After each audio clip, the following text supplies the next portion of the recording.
ಕೃಷ್ಣಂ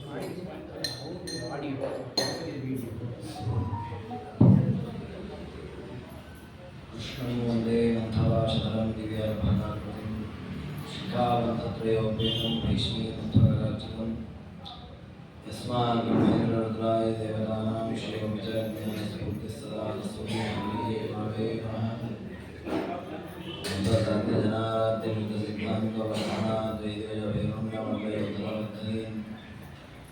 अभ्रमं बन्धरहितं मरणं विमलं सदा आनन्दतीर्थोदलं विजयनामत्रयामहं मिथ्या सिद्धान्तदुर्भान्तविक्रं विचक्षणा देतीर्थाङ्कधरणभासदान्नो विलम्बरे आसयतो रातशाराद्रे दिशो विधवानो सत्यध्यानविपातयेन्द्रियविपरीतः ब्रह्मचर्य हरिप्रीति सुविद्यावादशालिनः इष्टदां कष्टहर्तान्नः विद्यामान्यां मुनिर्नवापादमौलिपर्यन्तं गुरूणामाकृतिं स्मरेत् विघ्नाः प्रणश्यन्ति सिद्ध्यन्ति च मनोरथाः.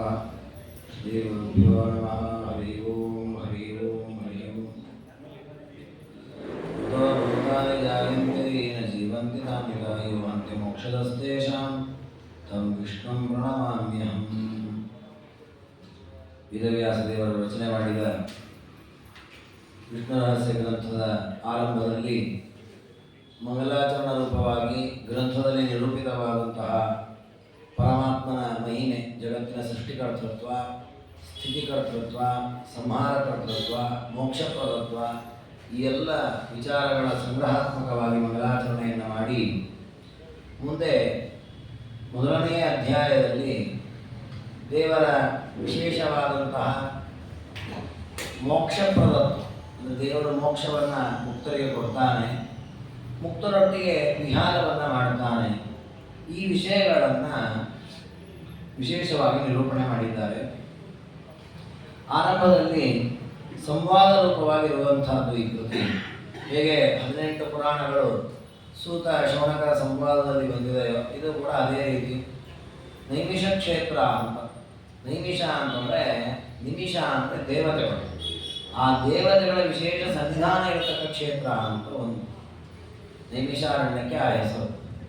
ಮತ್ತೊಂದು ನಿಮಿ ಅಂತ ಒಬ್ಬ ರಾಜ, ಆ ರಾಜ ತಾನು ಅತ್ಯಂತ ಶ್ರೇಷ್ಠವಾದ ಧರ್ಮಾಚರಣೆಯನ್ನು ಆ ಕ್ಷೇತ್ರದಲ್ಲಿ ಮಾಡಿದ್ದರಿಂದಾಗಿ ಅದಕ್ಕೆ ನೈಮಿಷ ಅಂತ ಹೆಸರು. ಅದೇ ರೀತಿ ಪರಮಾತ್ಮನ ಚಕ್ರ, ಅದರ ಮಧ್ಯದ ಭಾಗವನ್ನು ನಿಮಿ ಅಂತ ಕರೀತಾರೆ, ನಿಮಿ ಅಂತ ಕರೀತಾರೆ. ಅಂತಹ ಪರಮಾತ್ಮನ ಚಕ್ರ ಅದು ವಿಶೇಷವಾಗಿ ಅಲ್ಲಿ ಸನ್ನಿಹಿತವಾಗಿದೆ, ಆ ಕಾರಣಕ್ಕೂ ನಿಮಿಷ ಕ್ಷೇತ್ರ ಅಂತ ಕರೀತಾರೆ. ಹೀಗೆ ಅನೇಕ ಕಾರಣಗಳಿಂದ ಹೆಸರುಗಳು ಬಂದಿದೆ. ವಿಶೇಷವಾಗಿ ಬ್ರಹ್ಮಾಂಡ ಪುರಾಣದಲ್ಲಿ ಒಂದು ವಿಚಾರವನ್ನು ಹೇಳಿದ್ದಾರೆ. ಧರ್ಮ ಅನ್ನುವ ಒಂದು ಶ್ರೇಷ್ಠವಾದ ರಥದ ಚಕ್ರ ಎಲ್ಲಿ ಪತನವಾಯಿತು ಅಂತಂದರೆ ಅದು ಆ ಕ್ಷೇತ್ರದಲ್ಲಿ, ಅದಕ್ಕೆ ಅದನ್ನು ನೈಮಿಷಾರಣ್ಯ, ನೈಮಿಷ ಕ್ಷೇತ್ರ. ಭ್ರಮತೋ ಧರ್ಮಚಕ್ರಸ್ಯ ಯತ್ರ ನೇಮಿರಶೀರ್ಯತೆ ಕರ್ಮಣ ತೇನ ವಿಖ್ಯಾತಂ ನೈಮಿಷಂ ಮುನಿಪೂಜಿತಂ ಅಂತ ಹೀಗೆ ಅನೇಕ ಕಾರಣಗಳಿಂದ ನೈಮಿಷ ಕ್ಷೇತ್ರಕ್ಕೆ ಬಹಳ ಮಹತ್ವ ಇದೆ. ಇವತ್ತೂ ಕೂಡ ನೈಮಿಷಾರಣ್ಯದಲ್ಲಿ ನಿಮಗೆ ಒಂದು ಯಾವುದೋ ಒಂದು ಪ್ರತೀಕ, ದೇವಸ್ಥಾನ ಅನ್ನೋದು ಪ್ರಧಾನ ಅಲ್ಲ, ಕ್ಷೇತ್ರವೇ ಪ್ರಧಾನ. ಯಾಕೆಂದರೆ ಎಲ್ಲ ಕಡೆಯಲ್ಲೂ ಕೂಡ ನಿರಂತರ ಸತ್ಕಥೆಗಳನ್ನು ಶ್ರವಣ ಮಾಡಿ ಮಾಡಿ ಮಾಡಿ ಮಾಡಿ ಆ ಕ್ಷೇತ್ರ ಪೂರ್ಣ ಪರಮಾತ್ಮನ ಸನ್ನಿಧಾನಯುಕ್ತವಾಗಿದೆ. ಅದಕ್ಕೆ ನಮ್ಮಲ್ಲಿ ಯಾವಾಗಲೂ ಈ ದೇವಸ್ಥಾನಗಳನ್ನು ಜೀರ್ಣೋದ್ಧಾರ ಮಾಡುವಾಗ ಅಥವಾ ದೇವಸ್ಥಾನದಲ್ಲಿ ಉತ್ಸವಾದಿಗಳು ನಡೆಯುವಾಗ ಪುರಾಣ, ವೇದ ಇವುಗಳ ಪಾರಾಯಣ, ಪಾಠ, ಪ್ರವಚನ ಇದೆಲ್ಲ ನಡೆಸ್ತಾರೆ. ಯಾಕೆ ಅಂದರೆ ಈ ಗ್ರಂಥಗಳನ್ನು ಎಷ್ಟು ನಾವು ಧ್ವನಿಸ್ತೇವೆ ಅಷ್ಟು ಆ ಸನ್ನಿಧಾನ ಎಲ್ಲ ಜಾಗೃತವಾಗುತ್ತೆ, ಅಲ್ಲಿ ದೇವತಾ ಸನ್ನಿಧಾನ ಬರುತ್ತೆ. ಹಾಗೆ ನೈಮಿಷಾರಣ್ಯದಲ್ಲಿ ಒಂದಲ್ಲ ಎರಡಲ್ಲ ಎಲ್ಲ ವೇದ ಮಂತ್ರಗಳ ಪಠಣವಾಗಿದೆ, ಎಲ್ಲ ಪುರಾಣಗಳ ವಾಚನವಾಗಿದೆ. ಹಾಗೆ ಇದು ಕೂಡ ಅನಿಮಿಷ ಕ್ಷೇತ್ರ, ದೇವತೆಗಳ ಪರಮಾತ್ಮನ ವಿಶೇಷ ಸನ್ನಿಧಾನ ಇರತಕ್ಕಂಥ ಕ್ಷೇತ್ರದಲ್ಲಿ ಶೌನಕಾದಿ ಋಷಿಗಳೆಲ್ಲರೂ ಸುತ ಪೌರಾಣಿಕರನ್ನ ಪ್ರಶ್ನೆ ಮಾಡಿದ್ದಾರೆ. ಅವರೆಲ್ಲ ವೈಷ್ಣವ ದೀಕ್ಷೆ ಉಳ್ಳವರು. ಹಾಗಾಗಿ ವೈಷ್ಣವೇ ದೀಕ್ಷಿತ ಯಜ್ಞೆ, ವೈಷ್ಣವ ಯಜ್ಞದಲ್ಲಿ ದೀಕ್ಷಿತರಾದಂತಹ ಎಲ್ಲ ಶೌನಕಾದಿಗಳು ಪ್ರಶ್ನೆ ಮಾಡಿದರು. ಏನು ಪ್ರಶ್ನೆ ಮಾಡಿದರು ಅಂದರೆ, ಸಾಮಾನ್ಯವಾಗಿ ಎಲ್ಲ ಕಡೆ ಮಾಡುವ ಪ್ರಶ್ನೆ ಅದೇ. ಏನಂತ? ದುಃಖ ಅಂಬುದೋ ನಿಮಗ್ನಸ್ಯ ಕಥಂ ಸ್ಯಾತ್ ಜಗತೋ ಏನಂ. ದುಃಖದಲ್ಲಿ ಮುಳುಗಿದವರನ್ನ ಪಾರು ಮಾಡುವ ಬಗ್ಗೆ ಹೇಗೆ? ಎಲ್ಲ ನಮ್ಮದು ಇವತ್ತು ಎಲ್ಲರ ಪ್ರಶ್ನೆಯೂ ಅದೇ ಅಲ್ಲ. ನಮಗೆ ದುಃಖ ಇಲ್ಲದ ಪರಿಹಾರ ಆಗೋದು ಹೇಗೆ, ನಮಗೆ ಬಂದಿರೋ ಸಮಸ್ಯೆ ಪರಿಹಾರ ಆಗೋದು ಹೇಗೆ? ಹಾಗೆ ಶೌನಕಾದಿಗಳಂತಾರೆ, ಜಗತ್ತಿನಲ್ಲಿ ತುಂಬ ಜನ ದುಃಖ ಪಡ್ತಾರೆ, ಆ ದುಃಖದಿಂದ ಪಾರಾಗಲಿಕ್ಕೆ ಏನು ಮಾಡಬೇಕು? ಹೀಗೆ ಕೇಳಿದ್ದೇವೆ ಅಂತೇಳಿ ನೀವೇನೋ ಒಂದು ಉಪದೇಶ ಮಾಡಬಾರ್ದು. ಅವರೇ ಹೇಳಿಬಿಡ್ತಾರೆ ಶೌನಕಾದಿಗಳು. ಯಾಕೆಂದ್ರೆ ಯಾವುದನ್ನ ಕೇಳಿದರೆ ಎಲ್ಲವನ್ನೂ ಕೇಳಿದಂತ ಆಗ್ಬೇಕು, ಮತ್ತು ಬಾಕಿ ಉಳಿಬಾರ್ದು. ಇದನ್ನು ಕೇಳಿದ್ದೇವೆ, ಇದನ್ನು ಕೇಳಿದ್ರೆ ಇನ್ನು ಆ ವಿಷಯ ಕೇಳಿದ್ರೆ ಇನ್ನೊಂದು ಗ್ರಂಥ ಓದಿ, ಹೀಗಾಗಬಾರ್ದು. ಒಂದು ಗ್ರಂಥ ನೀವು ಹೇಳಬೇಕು, ನಮಗೆ ನಾವು ಕೇಳಬೇಕು, ಮತ್ತೆ ಇನ್ನೊಂದು ಗ್ರಂಥ ಕೇಳುವಂತಿರಬಾರ್ದು. ಯಸ್ಮಿನ್ ಶ್ರುತೇ ಶ್ರುತಂ ಸರ್ವಂ. ಮತ್ತೆ ನೀವು ವಿಹಿತವಾಗಿ ನಾವು ಏನೇನು ಮಾಡಬೇಕು ಅದೆಲ್ಲ ಉಪದೇಶ ಮಾಡಬೇಕು. ಅದಕ್ಕೆ ನಾವು ಮತ್ತೆ ಬೇರೊಂದು ಗ್ರಂಥ ಓದುವಂತ ಆಗಬಾರ್ದು. ಯದ ಜ್ಞಾನೇನ ಕಿಂಚಿಜ್ಞೋ ಯಸ್ಮಿನ್ ಜ್ಞಾತೆ ಸರ್ವೇ. ನೀವು ಉಪದೇಶ ಮಾಡಿರೋದನ್ನು ಕೇಳದೇ ಇದ್ದರಿಂದ ನಮಗೆ ಅನಿಸ್ಬೇಕು, ಹೌದು ಇದು ನಾವು ಕೇಳಿರ್ಲಿಲ್ಲಲ್ಲ ಅಂತ ಅನಿಸ್ಬೇಕು. ನೀವು ಉಪದೇಶ ಮಾಡುವಾಗ ಉಪದೇಶ ಮಾಡಿದ ಮೇಲೆ ಒಳ್ಳೆ ವಿಷಯ ಹೇಳಿದ್ದೀರಿ, ಈ ತಿಳಿದ್ರಿಂದ ನಮಗೆ ಬೇಕಾದ ಸಾಧನೆಗೆ ಅನುಕೂಲ ಆಯಿತು ಅಂತ ಅನಿಸ್ಬೇಕು. ಆ ರೀತಿ ವಿಷಯ ಉಪದೇಶ ಮಾಡಿ. ಇವತ್ತು ಈ ರೀತಿಯಲ್ಲಿ ಕೇಳೋರಿದ್ದಾರೆ. ಯಾಕಂದ್ರೆ ಎಲ್ಲ ಕಡೆ ಉಪನ್ಯಾಸ ನಿರಂತರ ನಿತ್ಯದಲ್ಲಿ ಉಪನ್ಯಾಸ ಕೇಳಿ ಕೇಳಿ ಕೇಳಿ ವಿದ್ವಾಂಸರಿಂದ ಶ್ರೋತೃಗಳಿಗೆ ಚೆನ್ನಾಗಿ ಗೊತ್ತಿರುತ್ತೆ ಭಾಗವತ ರಾಮಾಯಣ ಎಲ್ಲ. ವಿದ್ವಾಂಸರು ತಪ್ಪಿದ್ರೆ ಆಚರಣೆ ಈ ಕಥೆ ತಪ್ಪು ಹೇಳಿದ್ದೇನೆ ಅಂತ ಹೇಳ್ತಾರೆ. ಅದೇ ಕಾರಣ ಅಷ್ಟು ಸಲ ಆಗುತ್ತೆ ಶ್ರವಣ ಮಾಡಿ ಮಾಡ್ತೇವೆ. ಹಾಗೆ ಆ ಶೌನಕಾದಿಗಳಂತಾರೆ, ನೀವು ಮಾಡಿದ ಉಪದೇಶ ಕೇಳಿದಾಗ ಇಷ್ಟು ದಿವಸ ನಮಗೆ ಈ ವಿಷಯ ಗೊತ್ತಿರಲಿಲ್ಲ, ಹೊಸ ವಿಚಾರ ಗೊತ್ತಾಯಿತು, ನಮಗೆ ಸಂತೋಷ ಆಗಬೇಕು. ಜೊತೆಗೆ ಆ ಜ್ಞಾನದಿಂದ ಸರ್ವಜ್ಞಾನ ಬರಬೇಕು. ಜ್ಞಾತೆಯಿಂದ ಸರ್ವವಿತ್. ಯಾವುದನ್ನು ತಿಳಿದಾಗ ನಾವು ಎಲ್ಲವನ್ನೂ ತಿಳಿದಂತೆ ಆಗ್ತದೋ ಅಂತಹ ಒಂದು ಉಪದೇಶವನ್ನು ನೀವು ಮಾಡಬೇಕು. ಜೊತೆಗೆ ಯಾವತ್ತೊಂದು ಒಳ್ಳೆ ಮಾತನ್ನು ಹೇಳ್ತಾರೆ, ಏನಂದ್ರೆ ಕಿಂಬುರಥ ವಚನಾತ್ ಫಲ. ಸುಮ್ಮನೇನೋ ಒಂದಿಷ್ಟು ಉಪದೇಶ ಮಾಡಬೇಡಿ. ಯಾಕೆ ಅಂದರೆ ನಮ್ಮ ಆಯುಷ್ಯ ಬಹಳ ಅಲ್ಪ ಇದೆ. ಹಾಗೆ ಈ ಸ್ವಲ್ಪ ಆಯುಷ್ಯದಲ್ಲಿ ನಾವು ವ್ಯರ್ಥವಾದ ವಿಚಾರವನ್ನೇ ಕೇಳಿಬಿಟ್ವಿ ಅಂತ ಆದರೆ ಸರಿಯಾದ ಕೇಳೋದು ಯಾವಾಗ? ಕ್ಷಣೇ ಕ್ಷಣೇ ಪ್ರಯಾತ್ಯೇತು ದಾಯುರ್ಮೃಣಾಂ ವಿದಂಚರು. ನಮಗೆ ಆಯುಷ್ಯ ಇರೋದು ಅಲ್ಪ, ಎಷ್ಟು 100 ವರ್ಷ. ಆ 100 ವರ್ಷವು ಫಿಕ್ಸ್ಡ್ ಡೆಪಾಸಿಟ್ ಯಾವಾಗಲೂ ಫಿಕ್ಸ್ ಆಗಿರ್ತದೆ ಇಲ್ಲ, ದಿನೇ ದಿನೇ ದಿನೇ ದಿನೇ ಕಡಿಮೆ ಆಗ್ತಾ.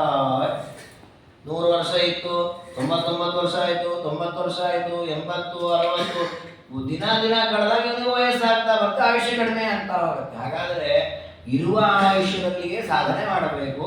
ಹಾಗಾಗಿ ಯಾವುದು ಕೇಳಲೇಬೇಕು, ಯಾವುದರಿಂದ ನಮಗೆಲ್ಲ ವಿಧವಾದಂತಹ ತತ್ವಜ್ಞಾನವಾಗತ್ತೆ. ಶ್ರೋತವ್ಯವಾದ, ವಕ್ತವ್ಯವಾದ, ಅನುಷ್ಠೇಯವಾದ ವಿಚಾರಗಳನ್ನು ತಿಳಿಸಿಕೊಡಿ ಅಂತ ಪ್ರಾರ್ಥನೆ ಮಾಡಬೇಕು. ಇದು ಸಾಮಾನ್ಯ ಎಲ್ಲ ಗ್ರಂಥಗಳ ಆರಂಭದಲ್ಲಿ ಇದೇ ರೀತಿಯ ಪ್ರಾರ್ಥನೆ ಇದೆ. ವಿಶೇಷವಾಗಿ ವಿಷ್ಣು ರಹಸ್ಯದಲ್ಲಿ ಈ ರೀತಿಯ ಪ್ರಾರ್ಥನೆಯನ್ನು ಮಾಡಿದಾಗ ಆ ಸೂತ ಪುರಾಣಿಕರು ಅಂತಾರೆ, ವೇದವ್ಯಾಸ ದೇವರ ಶಿಷ್ಯರು, ಹಾಗೆ ಅವರಿಗೆ ಗೊತ್ತಿದೆ ಭಕ್ತರ ಆಶೆ ಏನು ಅಂತ ಗೊತ್ತಿದೆ. ಅವ್ರು ಹೇಳ್ತಾರೆ, ಇಲ್ಲ ನಾನು ಸ್ವಯಂ ಸರ್ವಜ್ಞ ಅಲ್ಲ, ನೀವೆಲ್ಲರೂ ಕೂಡ ವೇದಾದಿಗಳನ್ನು ತಿಳಿದವರು. ಶೌನಕಾದಿ ಭವಂತಹ ವೇದ ವಿದ್ವಾಂಸ ಸರ್ವಶಾಸ್ತ್ರಾರ್ಥವೇ. ಶಾಸ್ತ್ರಗಳನ್ನು ತಿಳಿದಿದ್ದೀರಿ, ವೇದ ವೇದಾಂತಗಳನ್ನು ಅಧ್ಯಯನ ಮಾಡಿದ್ದೀರಿ, ಹಾಗೆ ನನಗಿಂತ ನೀವು ಹೆಚ್ಚಿನ ವಿದ್ವಾಂಸರು. ಹಾಗಿದ್ರೂ ನನ್ನನ್ನು ಪ್ರಶ್ನೆ ಮಾಡ್ತಾ ಇದ್ದೀರಿ, ಯಾಕೆ? ಕೇವಲ ಗುಣನಾಯವ. ಯಾಕೆ ನೀವು ಹಾಗೆ ಕೇಳಿದ್ರು ಅಂದರೆ ನಿಮಗೇನೋ ಗೊತ್ತಿಲ್ಲ ಅನ್ನೋದು ಕೇಳಿದ್ದೀನಿ ಅಂತ ನಾನು ಭಾವಿಸೋದಿಲ್ಲ. ನಿಮಗೆ ಇನ್ನಷ್ಟು ಕೇಳಬೇಕು ಅಂತ ಆಸೆ ಇದೆ, ಅದಕ್ಕೆ ಮತ್ತೆ ನಾನು ಪ್ರಶ್ನೆ ಮಾಡಿದ್ದೆ. ನೋಡಿ, ಅಂದರೆ ಆ ಸೂತ ಪುರಾಣಿಕರಿಗೆ ಎಷ್ಟು ಒಂದು ವಿಧೇಯತೆ ಇದೆ. ನಾನೇ ಒಬ್ಬ ಪರಮಾತ್ಮ ಬಗ್ಗೆ ತಿಳ್ಕೊಂಡು ನಾನೇ ಉಪದೇಶ ಮಾಡಿದ ಅಹಂಕಾರ ಇಲ್ಲ. ಪುಸ್ತಕ 18 ಪುರಾಣಗಳನ್ನು ಹೇಳಿದವರು ಸೂತ ಪುರಾಣಿಕರೇ. ಅಷ್ಟೆಲ್ಲ ಹೇಳಿದ ವ್ಯಕ್ತಿಗೆ ಎಷ್ಟು ಅಹಂಕಾರ ಇರ್ಬೋದು. ನಾವು ಒಂದು ಬಾರಿ ಯಾವುದೋ ಪುರಾಣ 1-2 ಅಧ್ಯಾಯ ಉಪನ್ಯಾಸ ಮಾಡಿ ನಾನು ಉಪನ್ಯಾಸ ಮಾಡಿದೆ ಅಂತ ಹೇಳ್ಕೊಳ್ತೇವೆ. ಅದು ಸೂತ ಪುರಾಣಕ್ಕೆ ಎಲ್ಲ ಪುರಾಣವನ್ನು ಉಪದೇಶ ಮಾಡಿದವರು ಶೌನಕಾದಿಗಳಿಗೆ. ಆದವರಂತಾರೆ, ಇಲ್ಲ ನಿಮಗೆ ಗೊತ್ತಿದೆ, ನಿಮ್ಗೆ ಗೊತ್ತಿಲ್ಲದೆ ಇರೋ ವಿಚಾರ ಏನಲ್ಲ, ಆದರೂ ಇನ್ನೊಮ್ಮೆ ಕೇಳಬೇಕು, ಮತ್ತೊಮ್ಮೆ ಕೇಳಬೇಕು, ಮತ್ತಷ್ಟು ಪರಮಾತ್ಮನ ತಿಳ್ಕೊಳ್ಬೇಕು ಅಂತ ಕೇಳ್ತಾ ಇದ್ದೀರಿ.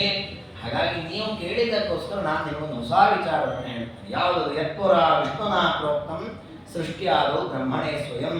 ಸೃಷ್ಟಿಯ ಆರಂಭದಲ್ಲಿ ಪರಮಾತ್ಮ ಸ್ವಯಂ ತಾನೇ ಬ್ರಹ್ಮದೇವರಿಗೆ ಉಪದೇಶ ಮಾಡಿದ ತತ್ವೋಪದೇಶ, ಅದನ್ನೇ ವಿಷ್ಣು ರಹಸ್ಯ ಅಂತ ಕರೆದು. ಬ್ರಹ್ಮ ಪ್ರಾಹ ವಸಿಷ್ಠಾಯ. ಆ ಶ್ರೇಷ್ಠವಾದ ಉಪದೇಶವನ್ನ ಚತುರ್ಮುಖ ಬ್ರಹ್ಮದೇವರು ವಸಿಷ್ಠ ಋಷಿಗಳಿಗೆ ಉಪದೇಶ ಮಾಡಿದರು. ಅವರು ಅದನ್ನ ಪರಾಶರರಿಗೆ ಉಪದೇಶ ಮಾಡಿದರು. ಆ ಪರಾಶರರಿಂದ ಮತ್ತೆ ವೇದವ್ಯಾಸ ದೇವರಿಗೆ ಬಂತು. ವೇದವ್ಯಾಸರು ಶುಕಾಚಾರ್ಯ ಹೇಳಿದರು. ಆ ಶುಕಾಚಾರ್ಯನಿಂದ ನಾನು ಶ್ರವಣ ಮಾಡಿದ್ದೇನೆ. ಹೀಗೆ ಇಮಂ ವಿಷ್ಣು ರಹಸ್ಯಾಖ್ಯಂ ಇತಿಹಾಸಂ ಹರಿಪ್ರಿಯಂ. ಹೇಗೆ ಭಾಗವತ ಶುಕಾಚಾರ್ಯರ ಮೂಲಕ ಲೋಕದಲ್ಲಿ ಪ್ರಸಿದ್ಧವಾಯಿತು, ಶುಕಾಚಾರ್ಯ ಪ್ರೇಕ್ಷಿತರಾಜನಿಗೆ ಸೂತಾದಿಗಳಿಗೆ ಉಪದೇಶ ಮಾಡಿ ಲೋಕದಲ್ಲಿ ಪ್ರಸಿದ್ಧವಾಯಿತು, ಹಾಗೆ ವಿಷ್ಣು ರಹಸ್ಯವೂ ಕೂಡ ಹಾಗೆ ಪ್ರಸಿದ್ಧವಾಯಿತು. ಈ ವಿಷ್ಣು ರಹಸ್ಯದ ಪ್ರಮಾಣ ಎಷ್ಟಿತ್ತು ಅದನ್ನು ಹೇಳಿದ್ದಾರೆ. ಲಕ್ಷ ಸಂಖ್ಯಾನುವಾಚಾಸ್ಮಿ ಬ್ರಹ್ಮಣೇ ಸಸುತಂ ನಿಜಂ ಕಿಂಚಿತ್ ಭಾಗಂ ಪ್ರಾಹಚಾನ್ಯಾನ್ ಕಶ್ಯಪಾದಿ ಮುನೀಶ್ವರಾನ್. ಆರಂಭದಲ್ಲಿ ಪರಮಾತ್ಮ ತನ್ನ ಮಗನಾದ ತುರುಕ ಬ್ರಹ್ಮದೇವರಿಗೆ 1,00,000 ಶ್ಲೋಕಾತ್ಮಕವಾದ ವಿಷ್ಣು ರಹಸ್ಯವನ್ನು ಉಪದೇಶ ಮಾಡಿದರು. ಭಾರಿ ದೊಡ್ಡ ಉಪದೇಶ. ನಾವು ಸಾಮಾನ್ಯವಾಗಿ ಅಂದುಕೊಳ್ಳೋದಿದೆ, ಚತುರ್ಮುಖ ಬ್ರಹ್ಮದೇವರಿಗೆ ಎಷ್ಟು ವೈಭವ ಇದೆ, ಎಷ್ಟು ಸುಖ ಇದೆ, ಎಷ್ಟು ಆನಂದ, ಎಂಥ ಸ್ಥಾನ, ಯಾಕೆ ಅಷ್ಟು ಪ್ರಾಪ್ತವಾಗಿದೆ ಅಂದರೆ ಅವರ ಶ್ರವಣ ಮನನಾದಿಗಳು ಅಷ್ಟು ಉನ್ನತ ಮಟ್ಟದ್ದಿದೆ.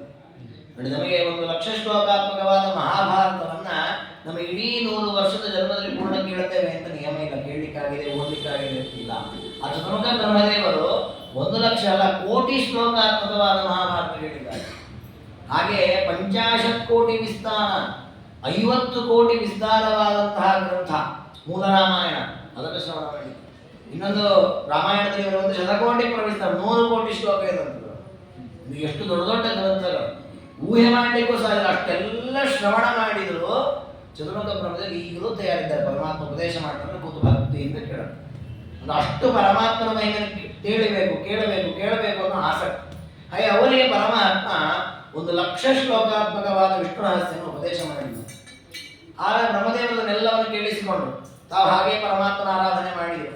ತಾವು ತಮ್ಮ ಮಕ್ಕಳಿಗೆ ಉಪದೇಶ ಮಾಡುವಾಗ ಕೆಲವನ್ನು ಹೇಳಿದರು. ಕಿಂಚಿತ್ ಭಾಗಂ ಪ್ರಾಹಚಾನ್ಯಾನ್ ಕಶ್ಯಪಾದಿ ಮುನೀಶ್ವರ. ಕಶ್ಯಪಾದಿ ಮಹರ್ಷಿಗಳಿಗೆ ಕೆಲವು ಭಾಗವನ್ನು ಉಪದೇಶ ಮಾಡಿದರು. ಪೂರ್ಣ ಪರಮಾತ್ಮ ಕೊಟ್ಟದ್ದಷ್ಟನ್ನು ಉಪದೇಶ ಮಾಡಲಿಲ್ಲ, ಕೆಲವು ಭಾಗವನ್ನು ಉಪದೇಶ ಮಾಡಿದರು. ಅವರವರ ಶಿಷ್ಯರಿಗೆ ಹೇಳಿದರು. ಹೀಗೆ ಅದು ಪರಂಪರೆಯಲ್ಲಿ ಬೆಳಕೊಂಡು ರಹಸ್ಯಾನಿ ಮಹಾವಿಷ್ಣು ವೇದತಾನ್ಯಪಿ ನಾರದ. ಇನ್ನು ಕೆಲವು ಬ್ರಹ್ಮದೇವರು ನಾರದರು ಉಪದೇಶ ಮಾಡಿದ್ದಾರೆ. ನೋಡಿ, ಬ್ರಹ್ಮದೇವರ ಹತ್ರವೇ ಉಪದೇಶ ಮಾಡಿದದ್ದು ಕಶ್ಯಪಾದಿಗಳು. ಬ್ರಹ್ಮದೇವರ ಹತ್ರವೇ ನಾರದರು ಉಪದೇಶ ಪಡೆದಿದ್ದಾರೆ. ಕೆಲವು ಬ್ರಹ್ಮದೇವರಿಗೆ ಗೊತ್ತಾಯಿತು, ಕಶ್ಯಪಾದಿಗಳ ಮೂಲಕ ಬಂತು ಜಗತ್ತಿಗೆ. ಕೆಲವು ವಿಚಾರ ನಾರದಾದಿಗಳ ಮೂಲಕ ಬಂದಿದೆ. ಈ ಎಲ್ಲ ವಿಷ್ಣು ರಹಸ್ಯದ ಪ್ರಮೇಯಗಳೇನಿದೆ ಅದರ ಸಂಗ್ರಹವಾಗಿ ನಿಮಗೆ ನಾನು ಉಪದೇಶ ಮಾಡ್ತೇನೆ ಅಂತ ಆರಂಭವನ್ನು ಮಾಡ್ತಾರೆ. ಮೊದಲು ಪರಮಾತ್ಮ ಸೃಷ್ಟಿಯ ಆರಂಭದಲ್ಲಿ ಚತುರ್ಮುಖ ಬ್ರಹ್ಮದೇವರನ್ನು ಸೃಷ್ಟಿ ಮಾಡಿದ್ದಾರೆ. ನಾವು ಇದರಲ್ಲಿ ಆರಂಭದಲ್ಲಿ ಬಂತು ವಿಷ್ಣು ರಹಸ್ಯದ ಪ್ರವೃತ್ತಿ ಲೋಕದ ಮಧ್ಯೆ ಹೇಗೆ ಅಂದರೆ ದೇವರು ಚತುರ್ಮುಖ ಬ್ರಹ್ಮದೇವರಿಗೆ ಉಪದೇಶ ಮಾಡಿದ, ಅಲ್ಲಿಂದ ಇದು ಬಂತು, ಲೋಕದಲ್ಲಿ ಬೆಳಕಿಗೆ ಬಂತು ಅಂತ. ಈ ಚತುರ್ಮುಖ ಬ್ರಹ್ಮದೇವರಿಗೆ ಪರಮಾತ್ಮ ಉಪದೇಶ ಮಾಡಿದ್ನಲ್ಲ ವಿಷ್ಣು ರಹಸ್ಯವನ್ನ, ಇದು ಯಾವಾಗ ನಡೆದದ್ದು, ಯಾವಾಗ ಉಪದೇಶ ಆದದ್ದು ಅದನ್ನು ಹೇಳುತ್ತಾರೆ. ಹಿಂದೆ ಪರಮಾತ್ಮ ಜಗತ್ತಿನ ಸೃಷ್ಟಿಯನ್ನು ಮಾಡುವ ಮೊದಲು ಮಾಡಿದ್ದು ಬ್ರಹ್ಮದೇವರ ಸೃಷ್ಟಿಯನ್ನು. ಇದು ಭಾಗವತಾದಿಗಳಲ್ಲೂ ಬರ್ತದೆ. ಆ ಬ್ರಹ್ಮದೇವರನ್ನು ಸೃಷ್ಟಿ ಮಾಡಿದ ನಾಮ್ನಾಸ ಪುರುಷೋ ನಾಮ ಪಪ್ರಚ್ಛ ಪಿತರಂ ಸುಖಂ. ಆ ಹುಟ್ಟಿದ ಮಗನಿಗೆ ಪುರುಷ ಅಂತ ಕರೆದ ಪರಮಾತ್ಮ. ಇದನ್ನು ತಾತ್ಪರ್ಯದಲ್ಲಿ ಆಚಾರ್ಯರು ಹೇಳ್ತಾರೆ. ಪರಮಾತ್ಮನ ಮಗನಾಗಿ ಹುಟ್ಟಿದ ಬ್ರಹ್ಮದೇವರಿಗೆ ಪುರುಷ ಅಂತ ಹೆಸರು, ಮುಖ್ಯ ಪ್ರಾಣದೇವರಿಗೆ ಸೂತ್ರ ಅಂತ ಹೆಸರು, ಅದೇ ರೀತಿ ಗರುಡಶೇಷರಿಗೆ ಜೀವ ಅಂತ ಹೀಗೆ ಬೇರೆ ಬೇರೆ ಹೆಸರುಗಳಿರೋದನ್ನ ಆಚಾರ್ಯ ತಾತ್ಪರ್ಯದಲ್ಲಿ ಹೇಳ್ತಾರೆ. ಅಂದರೆ ಉಪನಿಷತ್ತುಗಳಲ್ಲಿ ನಿಮಗೆ ಚತುರ್ಮುಖ ಬ್ರಹ್ಮ, ಮುಖ್ಯ ಪ್ರಾಣ ಅಂತ ಈ ಹೆಸರಿರೋದಿಲ್ಲ, ಅಲ್ಲಿ ಬೇರೆ ಹೆಸರುಗಳು ಬರುತ್ತವೆ. ಅದನ್ನು ನಿರೂಪಣೆ ಮಾಡಿದ್ದಾರೆ. ಹಾಗೆ ಇಲ್ಲೂ ಕೂಡ ಚತುರ್ಮುಖ ಬ್ರಹ್ಮದೇವರಿಗೆ ಪುರುಷ ಅಂತ ಕರೆದಿದ್ದಾರೆ. ಆ ಪುರುಷನ ಸೃಷ್ಟಿಯಾಯಿತು. ಸೃಷ್ಟಿಯಾದ ಕೂಡ ಚತುರ್ಮುಖ ಬ್ರಹ್ಮದೇವರು ಪರಮಾತ್ಮನನ್ನ ಕೇಳಿದ್ರಂತೆ. ಏನು ಕೇಳಿದರು? ಕಿಮರ್ಥಂ ಸೃಷ್ಟವಾನ್ ಮಾಂ ತ್ವಂ ಕಿನ್ನು ಕುರ್ಯಾಮದಪ್ಪರಂ. ದೇವರೇ, ನನ್ನನ್ನು ನೀನು ಸೃಷ್ಟಿ ಮಾಡಿದ್ದೀಯಾ, ನಾನು ಏನು ಮಾಡಬೇಕು, ನನ್ನ ಕರ್ತವ್ಯವೇ ಅದು ನೀನು ನನಗೆ ಉಪದೇಶ ಮಾಡಬೇಕು.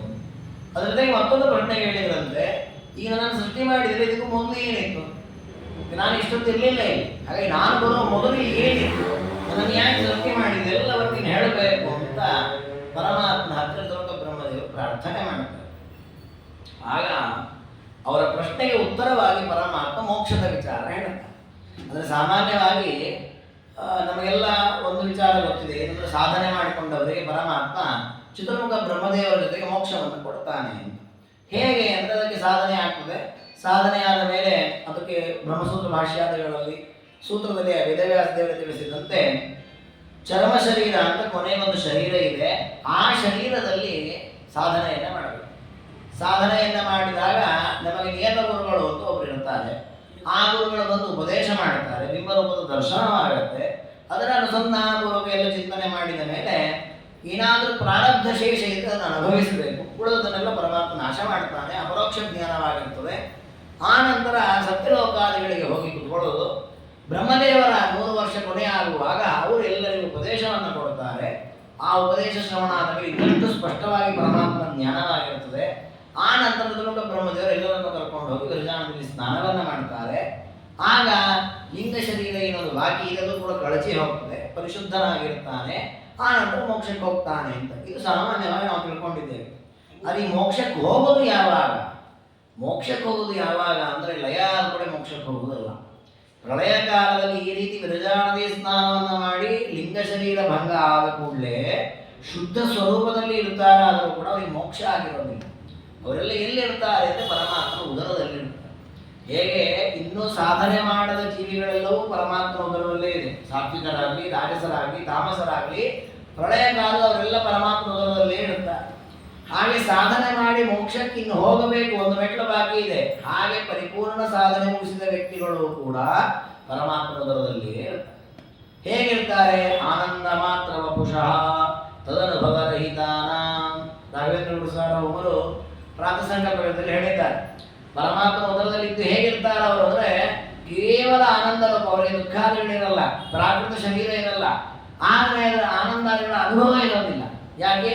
ಅವರು ಧ್ಯಾನಾವಸ್ಥೆಯಲ್ಲಿ ಇರ್ತಾರೆ.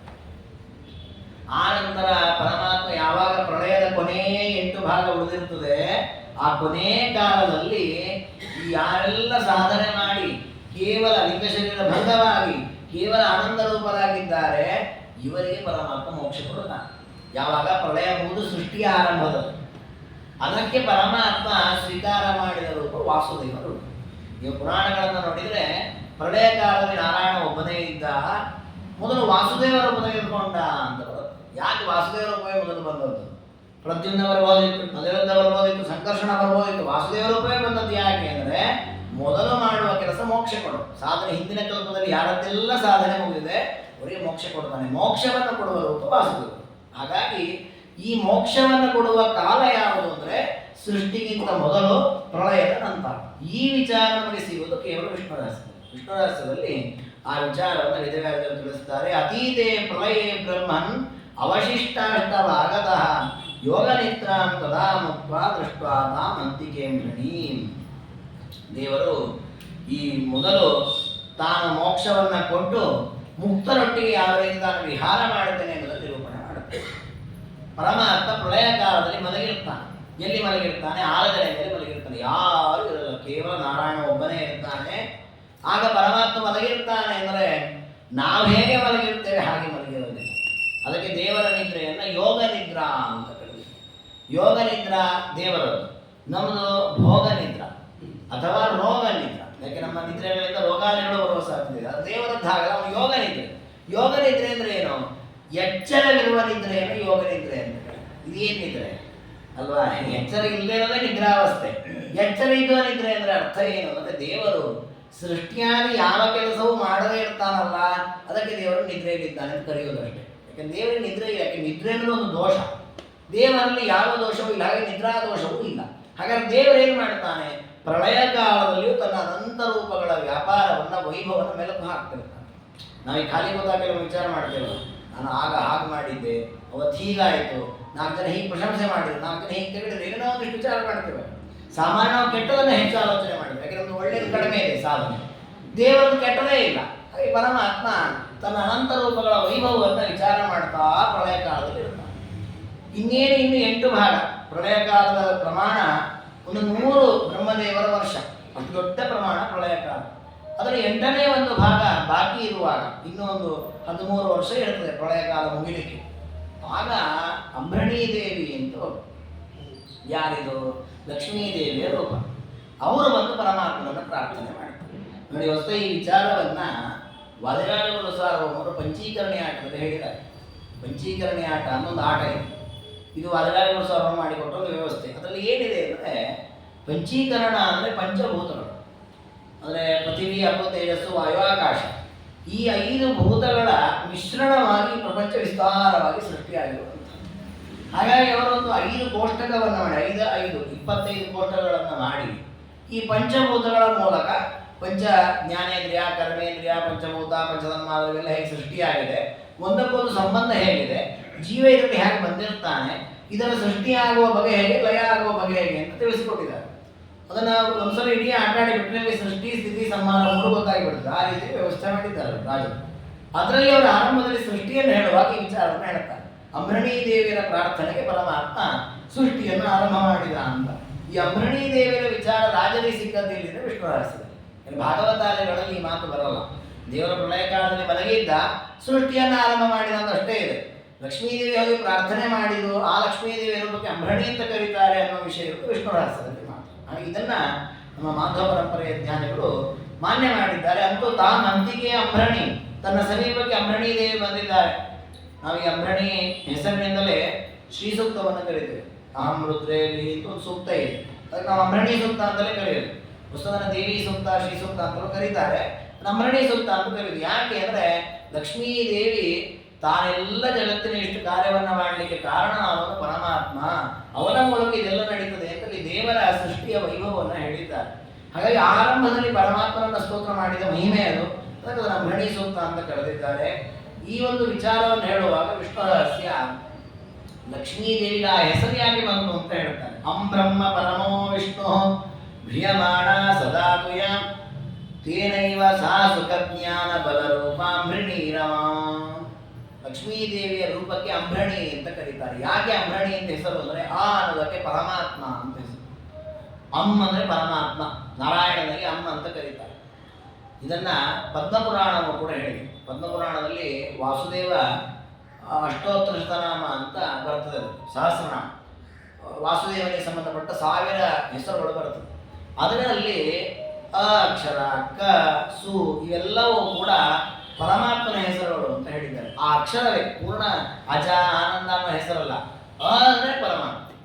ಅಂತಹ ಪರಮಾತ್ಮನನ್ನ ಭ್ರಿಯಮಾಣ ಸದಾತುಯ ಯಾವಾಗಲೂ ಧಾರಣೆ ಮಾಡಿದ್ದಾರಾದ ಕಾರಣ ಲಕ್ಷ್ಮೀ ದೇವಿಗೆ ಅಂಬರಣಿ ಅಂತ ಹೆಸರು. ಅಮ್ಮ ಅಂದರೆ ಪರಮಾತ್ಮನನ್ನು, ಭೃಣಿ ಧರಿಸಿದ್ದಾರೆ. ಹಾಗಾಗಿ ಲಕ್ಷ್ಮೀ ದೇವಿಗೆ ಏನಂತ ಹೆಸರು? ಅಂಬರಣಿ. ತೇನೈವ ಸಾ ಸುಖಜ್ಞಾನ ಬಲರೂಪಾಂಬರಣೀರ. ನೋಡಿ, ದೇವರನ್ನ ಯಾವಾಗಲೂ ತಾವು ಧಾರಣೆ ಮಾಡಿದ್ದಾರೆ ಹೃದಯದಲ್ಲಿ.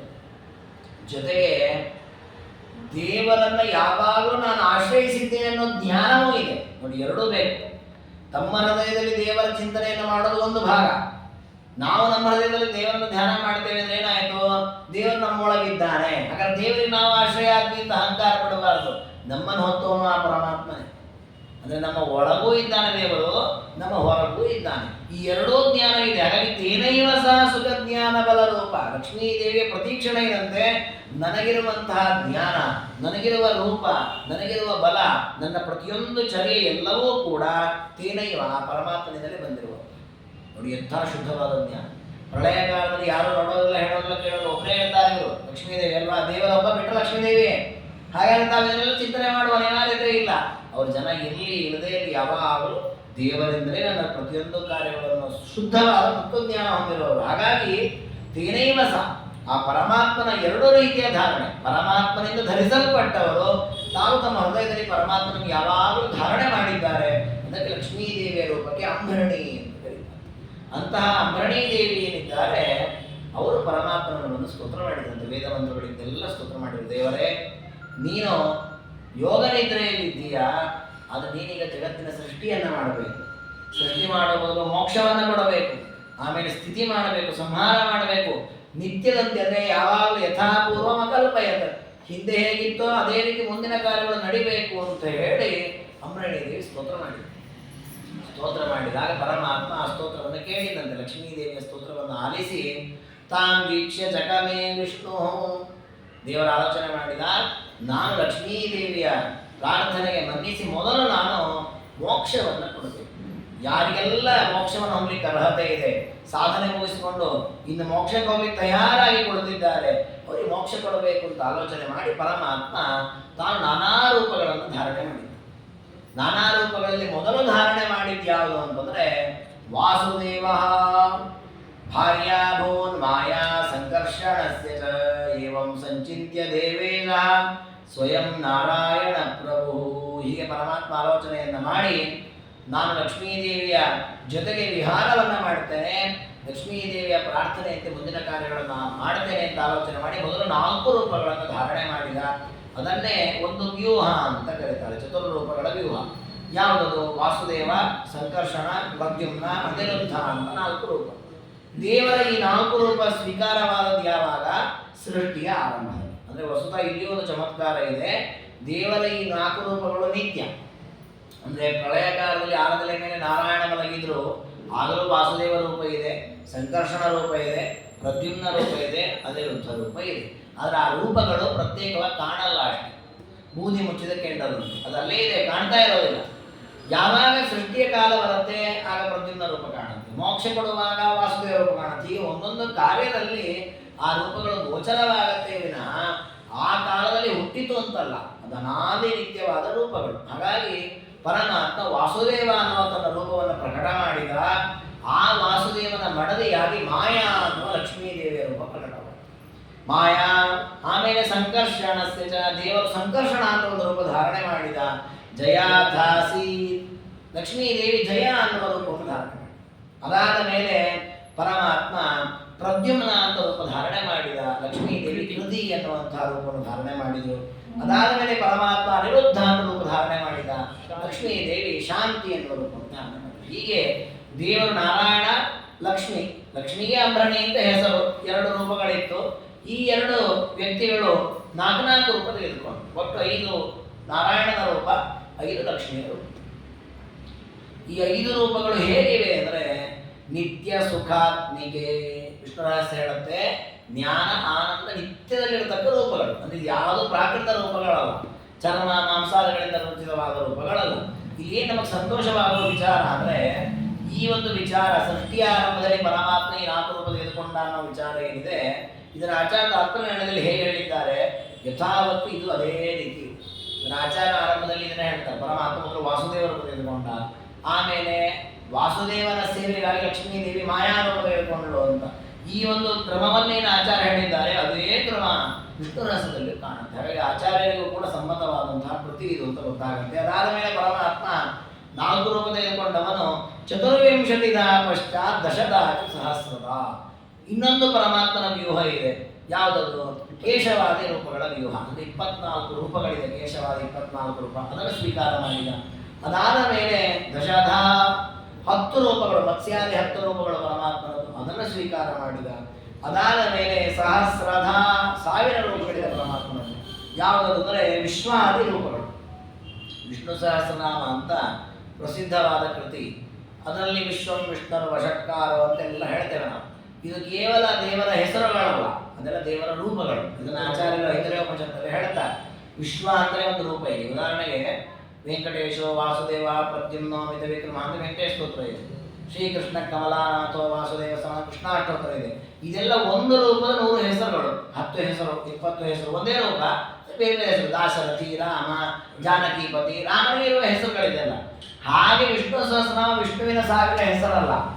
ವಿಶ್ವ ಅಂತಲೇ ಒಂದು ರೂಪ, ವಷಟ್ಕಾರ ಅಂತ ಒಂದು ರೂಪ, ಭೂತವೈವ ಅಂತ ಒಂದು ರೂಪ, ಭೂತಕೃತ, ಭೂತಭೃತ, ಭಾವ, ಹೀಗೆ ಒಂದೊಂದು ರೂಪಗಳೇ.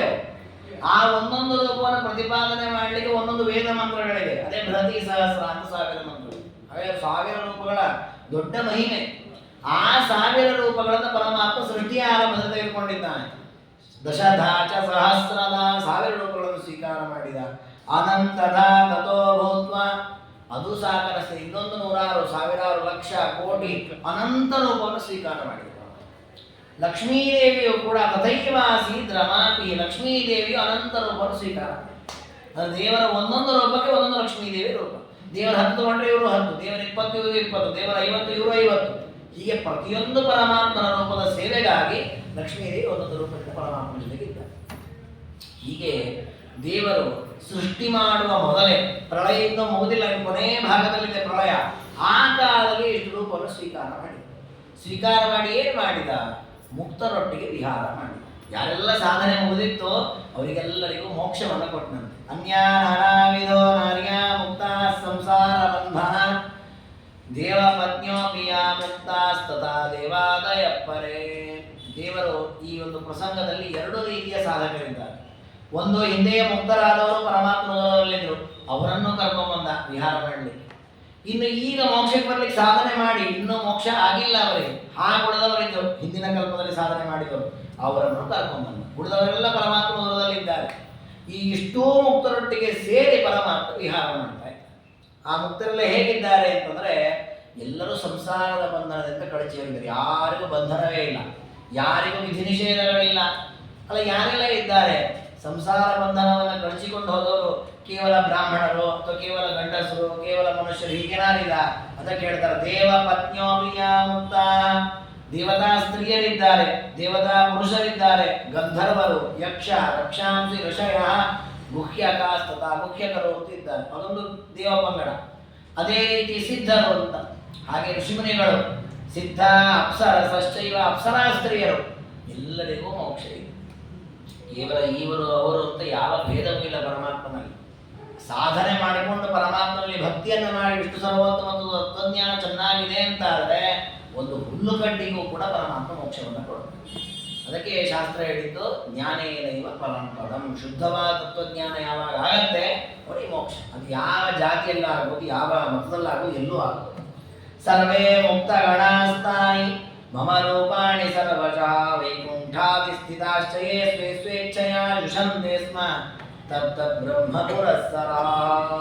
ಸರಿ, ಪರಮಾತ್ಮ ಅದ್ಭುತವಾದ ತನ್ನ ವೈಕುಂಠ ಮಂದಿರವನ್ನ ತಂದಿದ್ದಾನೆ. ಆ ವೈಕುಂಠ ಮಂದಿರದಲ್ಲಿ ಅನೇಕ ಮುಕ್ತರಿದ್ರು. ಈ ಹೊಸ ಮುಕ್ತರನ್ನು ಸೇರಿಸಿದ ಅಲ್ಲಿ ಆ ಎಲ್ಲ ಮುಕ್ತರ ಜೊತೆಗೆ ಧ್ಯಾನ ಮಾಡುತ್ತಾ ಇದ್ದಾನೆ. ದೇವತೆಗಳು, ದೇವತಾ ಸ್ತ್ರೀಯರು, ಪುರುಷರು, ಗಂಧರ್ವರು, ಮನುಷ್ಯರು, ಎಲ್ಲ ರೀತಿಯ ಮುಕ್ತರು ಇದ್ದಾರೆ. ಆ ಮುಕ್ತರಲ್ಲಿ ಏನು ಮಾಡ್ತಾ ಇದ್ದಾರೆ ಅಂದ್ರೆ ಮಮ ರೂಪಾಣಿ ಸರ್ವಶಃ ಯುಷಂತೆ ಸ್ಮ. ಮುಕ್ತಿಯಲ್ಲಿರತಕ್ಕ ಈ ಮುಕ್ತರೆಲ್ಲರೂ ಕೂಡ ನಾರಾಯಣನ ಸೇವೆ ಮಾಡ್ತಾ ಇದ್ದಾರೆ. ನೋಡಿ, ಈ ವಿಷಯವು ಕೂಡ ನಮಗೆ ವಿಷ್ಣು ರಹಸ್ಯ ಸ್ಪಷ್ಟವಾಗಿ ತಿಳಿಸೋದು. ಆಚಾರ್ಯರ ಗ್ರಂಥಗಳಲ್ಲಿ ಈ ವಿಷಯ ಇದೆ. ಬ್ರಹ್ಮಸೂತ್ರದಲ್ಲಿ ಒಂದು ಮಾತಿದೆ, ಓಂ ಅತಯೇವಚ ಅನನ್ಯಾಧಿಪತಿ ಓಂ ಅಂತ ಒಂದು ಸೂತ್ರ. ಆ ಸೂತ್ರದಲ್ಲಿ ಏನು ಹೇಳಿದ್ದಾರೆ ವೇದವ್ಯಾಸ ದೇವರು ಅಂದರೆ ಮೋಕ್ಷದಲ್ಲಿ ಅನ್ಯ ಅಧಿಪತಿಗಳು ಇರೋದಿಲ್ಲ. ಅಧಿಪತಿಗಳು ನಮ್ಮ ಮೇಲಿನ ಅಧಿಕಾರಿಗಳು, ಅನ್ಯ ಮತ್ತೊಬ್ಬ ಅಧಿಕಾರಿ ಇರೋದಿಲ್ಲ ಅಂತ ಹೇಳ್ಬಿಟ್ಟಿದ್ದಾರೆ. ಇದನ್ನ ಎಲ್ಲರೂ ವ್ಯಾಖ್ಯಾನ ಮಾಡಿದ್ದು ಹೇಗೆ ಅಂದರೆ ಮುಕ್ತರಾದಾಗ ದೇವರು ನಮಗಿಂತ ಉತ್ತಮ ಅಲ್ವೇ ಅಲ್ಲ. ಒಂದೋ ನಾವೇ ದೇವರು, ಇಲ್ಲ ನಮಗೂ ದೇವರು ಸಾಮ್ಯ. ಯಾಕೆ ನಮಗೆ ಯಾರು ಅಧಿಪತಿಗಳೇ ಇಲ್ಲಲ್ಲ. ನಾವು ಆಫೀಸಲ್ಲಿ ಯಾರು ಮೇಲಿನ ಅಧಿಕಾರಿಗಳಿದ್ದಾಗ ನಾವು ಕೆಳಗಿನವರು ವ್ಯವಹಾರ, ಮೇಲಿನ ಅಧಿಕಾರಿಗಳೇ ಯಾರಿಲ್ಲ, ನಾವೇ ಮೇಲಿನ ಅಧಿಕಾರಿ ಇದ್ದಾಗ್ಬಿಟ್ರೆ ಅವನ ಮೇಲೆ ಯಾರಿಲ್ಲ. ಹಾಗೆ ಮುಕ್ತಿಯಲ್ಲಿಯೂ ಕೂಡ ನಮ್ಮ ಮೇಲೆ ಯಾರೂ ಇರೋದಿಲ್ಲ ಅಂದರೆ ಎಲ್ಲರೂ ವ್ಯಾಖ್ಯಾನ ಮಾಡಿದ್ರು. ಆಚಾರ್ಯರಿಂದ ಆ ರೀತಿ ಅರ್ಥ ಅಲ್ಲ. ಯಾಕೆ? ಮೋಕ್ಷದಲ್ಲಿ ನಮಗೆ ಅಧಿಕಾರಿಗಳಿದ್ದಾರೆ, ನಮ್ಮ ಮೇಲೊಬ್ಬ ಅಧಿಪತಿ ಇದ್ದಾನೆ ಮೋಕ್ಷದಲ್ಲಿ. ಮತ್ತು ಹಾಗೆ ಅತಯೇವ ಅನನ್ಯಾಧಿಪತಿ ಸೂತ್ರ ಇರಲ್ಲ. ಅದಕ್ಕೆ ಆಚಾರ್ಯ ಹೇಳಿದ್ರು ನೋಡಿ, ಆ ಸೂತ್ರಕ್ಕೆ ಏನು ಅರ್ಥ ಅಂದರೆ ಅನ್ಯ ಶಬ್ದಕ್ಕೆ ಅಯೋಗ್ಯ ಅಂತ ಅರ್ಥ.